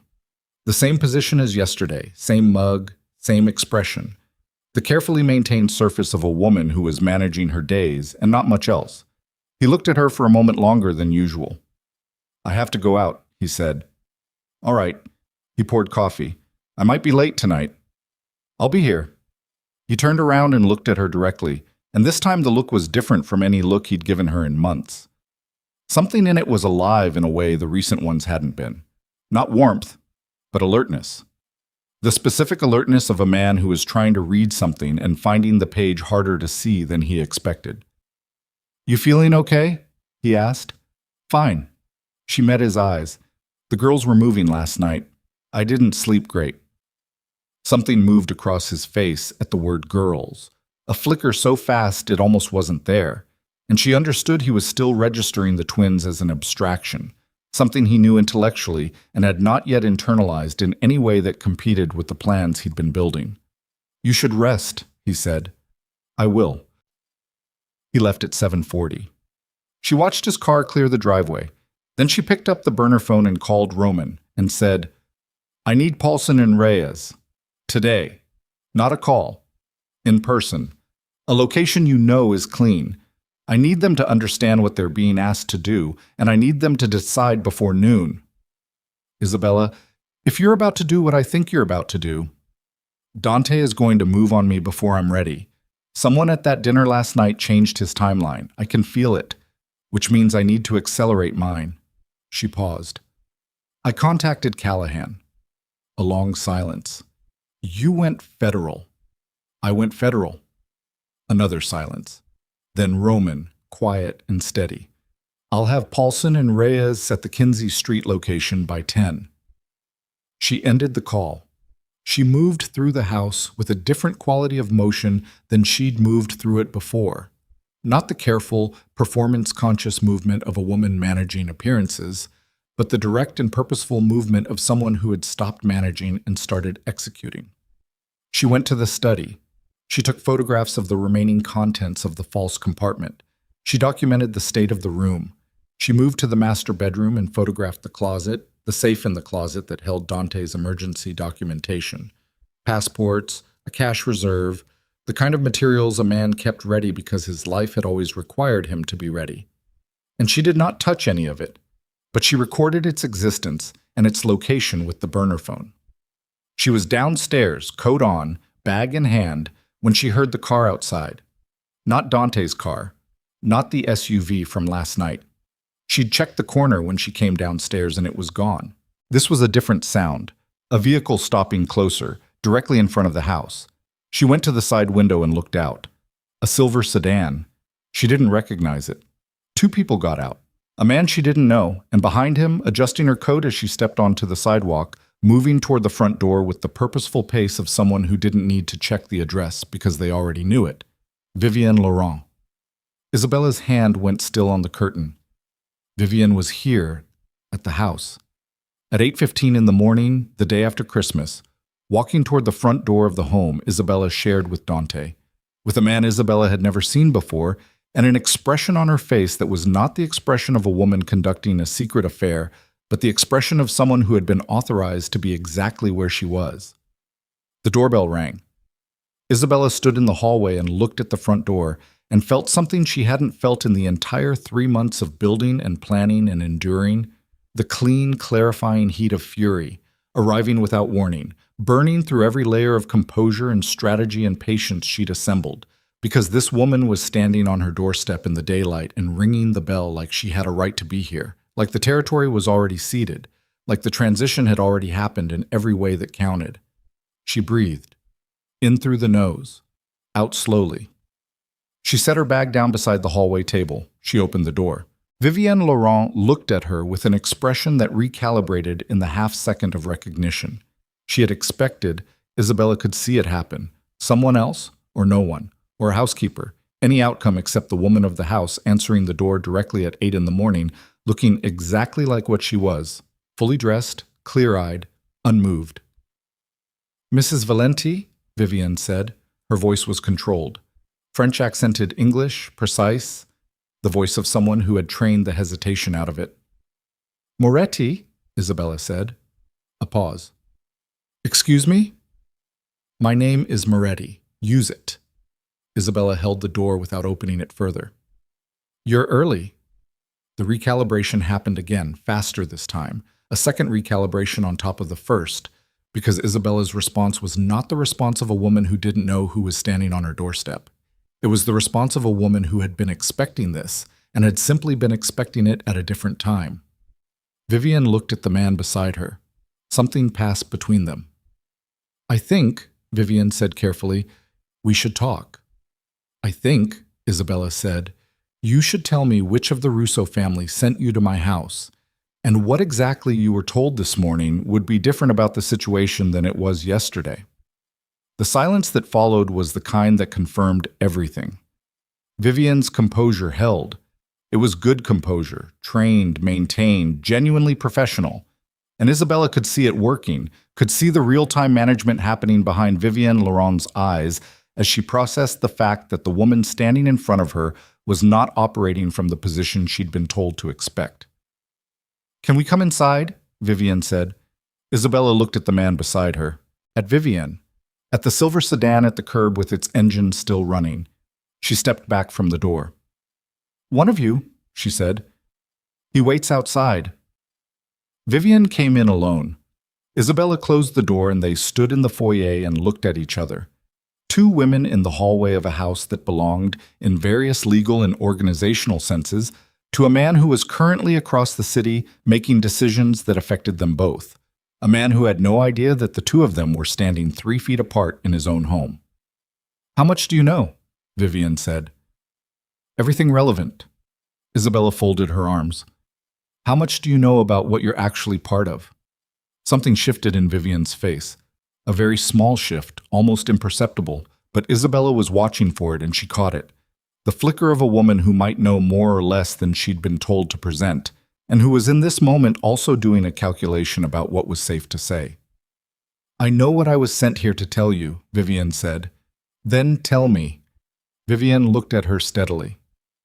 "Dante knows you've been in his study. He knows the compartment was accessed. He found out this morning." She paused. "He's not coming home tonight. He's meeting with his security team and his financial advisors, and he's going to begin moving assets before close of business today." Another pause, smaller, with a quality that Isabella couldn't immediately categorize. "And the people who sent me here want you to know that if you intend to use what you have a narrower window than you think." "And why," Isabella said quietly, "would the Russo family want me to know that?" Vivienne held her gaze. "Because Dante Valenti's destruction is more complete if it comes from inside his own house. And because—" She stopped, and in the stopping something shifted again, something more significant than the earlier flicker, something that looked almost like a decision being made in real time. "Because I was not told everything about what I was being used for, and I would like that to change." Isabella looked at her for a long moment. She thought about Roman telling her that Vivienne might not know the full architecture of her own operation. She thought about $62 million and a trust in Vivienne's name and a man on one knee in a penthouse on Christmas Eve who believed he was choosing his own future and was actually being chosen for someone else's. She thought about the window closing. "Sit down," Isabella said. Vivienne Laurent sat down at the kitchen table of Isabella Moretti's house, and Isabella put the kettle on and stood at the counter, and what happened in the next 40 minutes was not a conversation between two women who trusted each other or liked each other or had any reason to want the other well. It was a negotiation between two people who had both been used by the same machine and who had arrived, by different paths and with different damage, at the same kitchen table on the morning that everything was going to break open. And Isabella, who had stopped being patient and started being something else entirely, who had spent the night moving pieces that no one knew she was moving, who had made the call that could not be uncalled, Isabella listened to what Vivian had to say, and she thought about Callahan waiting for her to deliver. And she thought about Dante across the city right now pulling the emergency levers. And she thought about her daughters. And she looked at the woman across her kitchen table. "All right," she said. "All right, what?" "Tell me what you actually know about Cresta Holdings." And the way Vivian Laurent's eyes changed in that moment, the way they went from controlled to something ragged and alive and afraid, told Isabella that the answer was going to be the thing that finally blew the whole structure apart, all of it. The Russos and the Valentis and the long, careful operation that had been built around the arrogance of men who had not considered that the women inside their plans might eventually compare notes. Isabella leaned forward. She was ready. Vivian knew everything. Not everything the way Isabella knew everything. Not assembled through months of patient excavation, not built from surveillance and documents and the slow accumulation of a woman who had decided to understand her enemy before she moved against him. Vivian knew it the way a person knew things they'd been handed and then lived inside of until the walls of what they'd been handed started pressing against the walls of what they actually were. She knew that Cresta Holdings was a Russo extraction vehicle. She knew because she had been the one to recommend it to Dante, not under that name, but as a rebranded entity that had been prepared specifically for this operation, given a clean face and a convincing history, and inserted into Dante's financial planning as a trusted recommendation from a woman he was in love with. She had recommended it believing it was a legitimate structure. She had discovered, 7 weeks ago, that it was not. She said this at Isabella's kitchen table with her hands flat on the surface, and her voice at the controlled, slightly airless register of someone delivering testimony rather than having a conversation. "When did you find out what it actually was?" Isabella asked. "November. I found documentation in a file I wasn't supposed to access." Vivian looked at the table rather than at Isabella. "I was looking for something unrelated. I found a routing memo that connected Cresta to the Russo family's primary holding structure. I understood what I'd been used for. And you didn't stop it. I didn't know how to stop it without—" She stopped, started again. "I'm not in a position where I can simply walk away. I was sent here. There are people who believe I'm an asset they control. If I deviate from what they expect, the consequences for me are not administrative." Isabella looked at her. "You were afraid?" "Yes." No hesitation, no softening of it. "What changed this morning?" Vivian looked up. "I was told to come here and deliver a message that would frighten you into moving too fast and making a mistake. The message about the window closing. It was designed to panic you, to push you into acting on incomplete information, exposing what you have before you have the protection in place to survive the exposure." She held Isabella's gaze. "I decided I didn't want to do that." "Why?" Vivian's jaw tightened slightly. "Because I have spent 14 months being someone's instrument, and I am tired of it." The kettle had been quiet for 20 minutes. Isabella turned and poured 2 cups without asking, set one in front of Vivian, kept one in her hands. She stood at the counter and thought about the architecture of what she was hearing. It was possible this was another layer. It was possible Vivian had been sent here to do exactly what she appeared to be doing, to establish trust, to get inside Isabella's remaining confidence, to deliver something that looked like honesty but functioned as intelligence gathering. She thought about it clearly, and she thought about the specific quality of fear she'd seen in Vivian's eyes when she said Cresta Holdings, the fear that was too particular to be performed. She made a decision. "Callahan," she said. Vivian's expression changed. "You've already contacted federal enforcement." "Last night." A silence in which Vivian absorbed this and whatever it meant for her own position. "Then the window isn't what they told me it was." "No." Vivian looked at her cup. "What do you need from me?" "A statement. On record. Connecting Cresta Holdings to the Russo family and to your role in the Valenti operation, with documentation if you have it." Isabella paused. "And I need it before noon. If I do that, I have no protection." "I'll get you protection. Same channel I'm using." "You do that?" "I do it because it serves my purpose." Isabella's voice was flat. Don't mistake it for generosity. But it's real. Vivian looked at her for a long moment, and whatever she was looking for, she either found or decided she'd have to live without. All right. Isabella called Roman at 9:03 and told him to add a second name to the Callahan arrangement, and Roman was quiet for a moment and then said, without editorial, that he'd handle it. She told him the Kinsey Street meeting with Paulson and Reyes still needed to happen and that she'd be there but late. He said he understood. She left Vivian at the kitchen table with the burner phone and walked upstairs to the room that was going to be the nursery and stood in it for 5 minutes. Beige walls, an empty floor, and winter light coming through the east window. She put both hands on the sill and looked out at the backyard. The yard she'd planted in that first summer. The one Dante had watched her work in with the mild indulgence of a man who found her hobbies decorative. The one that now sat frozen and white and waiting for a spring that was going to come to a different house, a different situation, a different version of what her life looked like. She said goodbye to it without sentimentality. She was past sentimentality.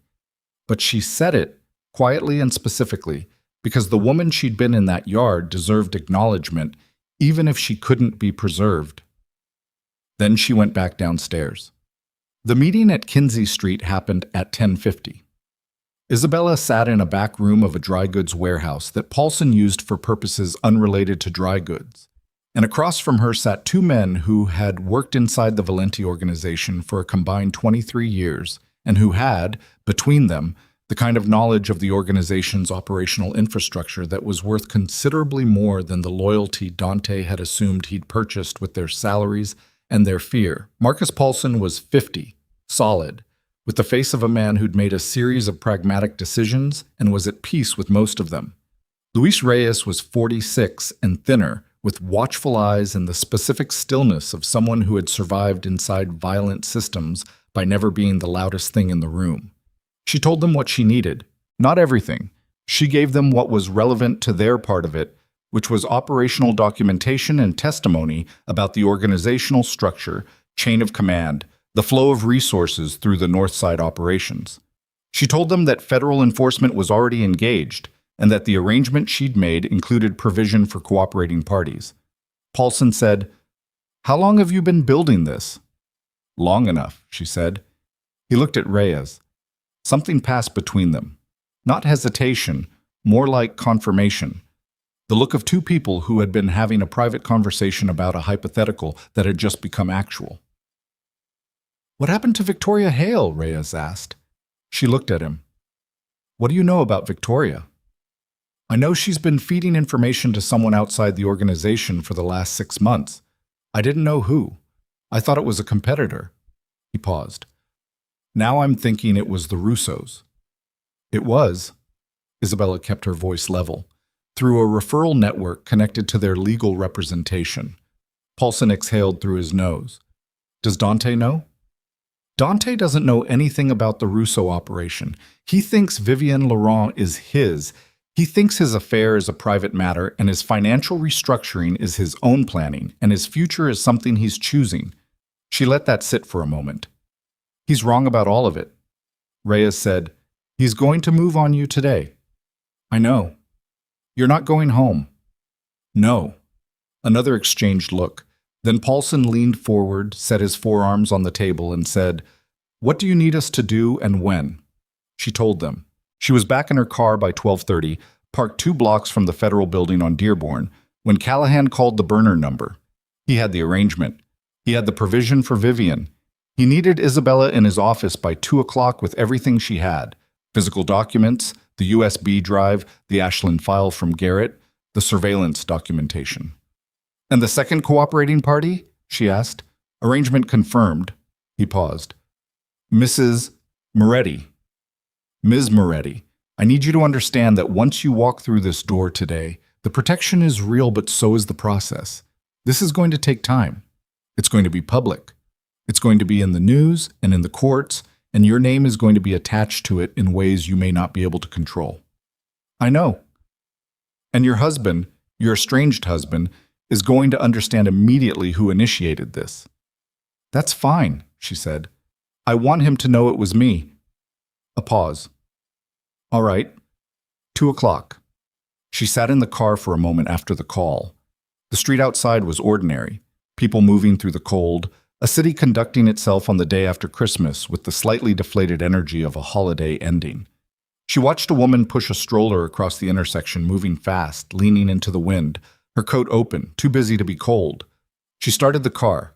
She made one more call to a number she hadn't used in 3 months, a number she'd been carrying as the last piece of what she needed to say before she walked away from the life she'd been living. Victoria answered. She answered the way you answered when you'd been waiting for the call and dreading it in equal measure, with the careful voice of someone who had prepared for this and found now that it arrived that no preparation was adequate. Isabella, she said, I'm not calling to have a conversation. Isabella kept her eyes on the street. I'm calling because 30 years means something, and so does what you did. And I need to say both of those things before this becomes something that goes through lawyers and federal processes and leaves no room for the human version of it. A silence on Victoria's end that had grief in it, real grief, not managed. I know. How long? 8 months. They came to me 8 months ago. They knew about my practice, about my client relationships. They had leverage. She stopped. I told myself I was managing it, that I was giving them enough to stay safe and keeping the important things from them. I told myself that for 8 months. And the important things. I never told them about the offshore accounts. I never told them about Roman or Garrett. I gave them the broad outline. That you were building a case, that you had financial documentation, that you were moving toward a legal action. I didn't give them specifics. A pause. I don't know if that matters to you. Isabella thought about it. Thought about what a different shape the last 8 months would have had if Victoria had given them the specifics. Thought about whether it changed anything material. It matters, she said finally. It doesn't fix it, but it matters. What's going to happen to me? I don't know. That depends on what you choose to do in the next few hours. Isabella paused. There's a federal arrangement in process. Cooperating parties are being protected. You know what you need to do. A long silence. Will you? Victoria stopped, tried again. Is there anything I can? Call Callahan. I'll give you the number. Do it in the next hour. Isabella's voice was steady, not warm, not cruel. The voice of a woman who was past the point where emotions were navigable currency. And Victoria, for what it's worth, I understand what leverage means. I understand what it does to people. I'm not going to pretend I don't. She heard Victoria's breath catch. Not crying, something shorter and harder than crying. Isabella gave her the number and ended the call. She sat in the car for 30 more seconds. Then she drove to the federal building. Dante Valenti was arrested at 4:47 in the afternoon. Isabella was not there. She was in a room with Callahan and 2 other agents and a stenographer, going through the documentation piece by piece, methodical and slow, the way careful things were done when they needed to be done correctly rather than quickly. She learned about the arrest from Callahan, who stepped out of the room and came back in and said quietly, "It's done." And she nodded, and they continued. She heard secondhand through Roman that Dante had been at his financial advisor's office on Michigan Avenue when the agents arrived, that he had not made a scene, that he had looked at the documents they presented, the federal arrest warrant, the list of charges that covered organized crime financial structures, conspiracy, money laundering, and 3 other categories that the Ashland parallel accounting had opened up. And he had gone quiet in a way that the agents had described as the quiet of a man who understood immediately and completely what had happened and who had done it. He asked one question. Roman didn't know what the question was, but she could make an educated guess. The Russo operation unraveled 2 days later, faster than she'd expected, because the Cresta Holdings documentation connected to things that federal investigators had already been building from a separate angle. And Vivienne Laurent's statement opened 4 additional lines of inquiry that had been closed. Marco Russo was not arrested. He was too careful, too insulated. But 3 of his senior operational people were, and the financial structure that had been designed to absorb the Valenti fortune was instead frozen and seized, and $62 million went nowhere except into a federal evidence account. Adrian Cole disappeared for 11 days, and then retained counsel and entered his own cooperation arrangement with a competing agency. What happened to him after that was not something Isabella tracked. She had given him the shape of what was coming through the implicit message of not showing up to their 6 a.m. meeting, which she'd calculated was enough warning to constitute a kind of mercy she wasn't sure he deserved, but had given anyway. Victoria entered cooperation and gave the federal investigators 8 months of communications. The leverage the Russo family had used against her became, in the hands of the investigation, evidence against the people who'd applied it.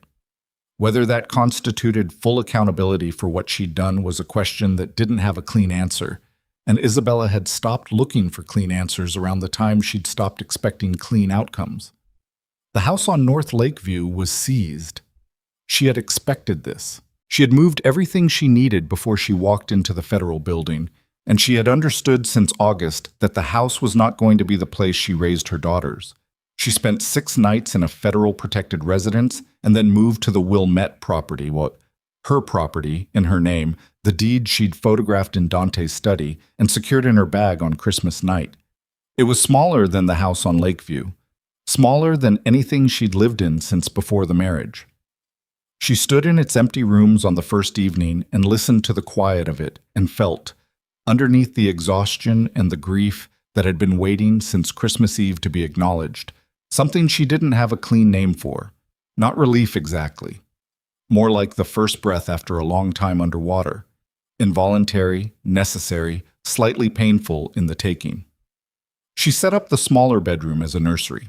She did it herself, over 3 days in January, painting the walls a soft gray that looked different in morning light than evening light, and that she'd chosen because she liked the way it changed, rather than staying fixed.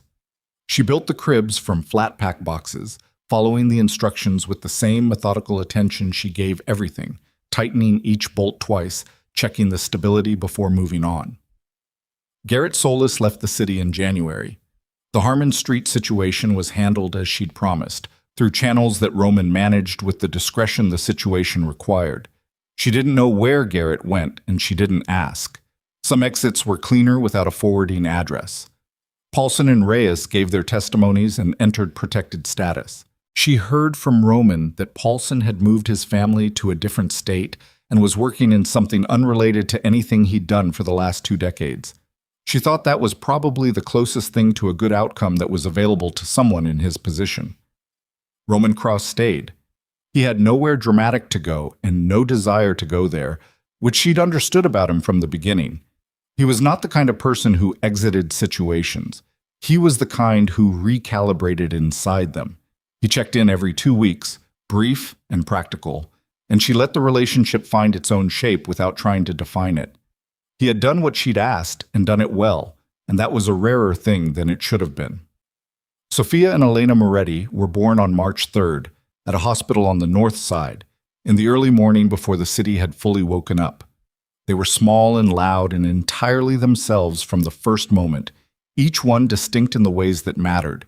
The set of the mouth, the quality of the attention, and Isabella lay in the hospital bed after and held one in each arm and felt the particular terror and clarity of a person who has just become responsible for something that cannot be strategized or managed into safety, only loved with enough consistency to give it a fighting chance. She thought about Dante once, in that room, before she made herself stop.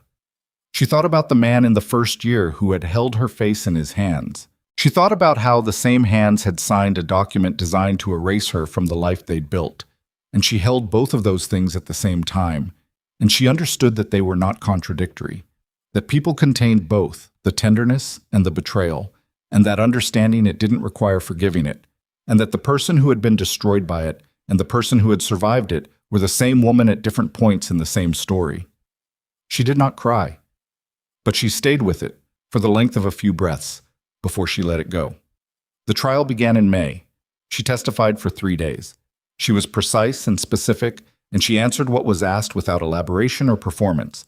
And on the 3rd day, on cross-examination, the defense attempted to characterize her testimony as motivated by personal animus, the actions of a woman scorned, a wife who had used a federal investigation as a vehicle for marital revenge. She looked at the defense attorney and she said, "I built a documentation case over 11 months because my husband was using the financial structures of a criminal organization to strip my legal assets, deceive a second organized crime family, and fund a planned exit from our marriage through money that federal law would classify as proceeds of criminal enterprise. I testified because I was asked to and because the evidence warranted it. Whether I was also angry is not a legal question. The defense didn't follow up. Dante was convicted on 11 counts. The sentencing was in August, 2 months after the twin girls had learned to smile in response to a face they recognized, which was the specific and ordinary miracle that made everything else that month peripheral to Isabella in a way she didn't apologize for. She was at the Wilmette house when the sentence was announced. She'd been there all day, in the kitchen, working through the legal paperwork connected to the final dissolution of the Valenti marital estate, paperwork that was, given the criminal proceedings and the civil asset forfeiture and the various federal claims on the Valenti financial architecture, a complex and ongoing process that her new attorney, a woman who was nothing like Victoria and slightly better because of it, was managing with a thoroughness that Isabella approved of. She heard the sentence on the radio. She turned the radio off.